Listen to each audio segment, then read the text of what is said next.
Décédée le samedi 17 janvier 2026 à l'âge de 34 ans, Madame Laudi Congo Inès a reçu mercredi 28 janvier 2026 les derniers hommages et adieux de sa famille et de ses collègues de service de l'Agence congolaise des grands travaux.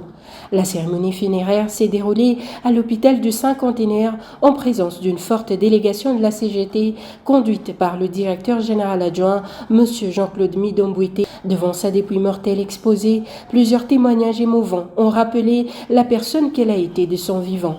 Des exhortations ont été faites à l'assistance, soulignant que nul n'est maître de sa vie. L'horizon officiel de la CGT a été prononcé par le directeur administratif Junior Mumba, qui a salué la mémoire d'Inès Laudi Congo comme un élément promoteur brutalement arraché à l'entreprise par la mort. C'est avec une profonde tristesse que l'Agence congolaise des grands travaux adresse à travers ces mots un dernier hommage à Madame Laudi Congo Inès, notre collègue, notre sœur et l'une des figures prometteuses de notre jeune direction provinciale du Grand Bandundu. Ce deuil nous rappelle avec gravité la fragilité de la vie humaine. Il nous enseigne une fois de plus que l'homme n'est ici-bas qu'un passant, un pèlerin appelé à poursuivre sa route au-delà de ce monde. La mort n'est pas une fin, mais un changement d'état.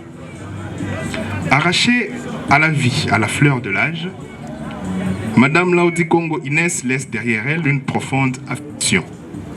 Sa disparition brutale nous plonge dans le désarroi et la désolation, tant son avenir était porteuse d'espérance. Son parcours l'a ainsi conduit à intégrer l'Agence congolaise des grands travaux par décision numéro 107/2024 du 18 novembre 2024 portant désignation et affectation des membres de la direction provinciale du Grand Bandundu.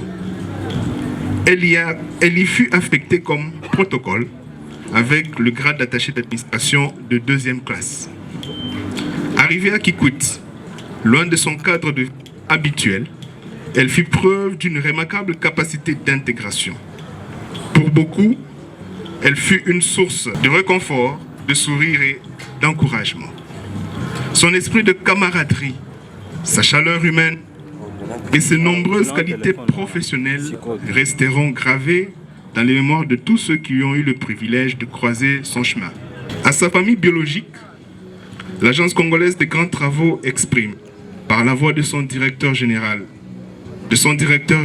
adjoint et de l'ensemble du personnel, ses condoléances les plus attristées et sa profonde compassion.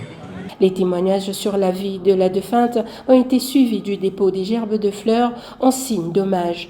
C'est sur le coup des 10 heures que la dépouille mortelle a été levée pour la mise en terre. Madame Laudi Congo Inès repose désormais au cimetière Kimberley.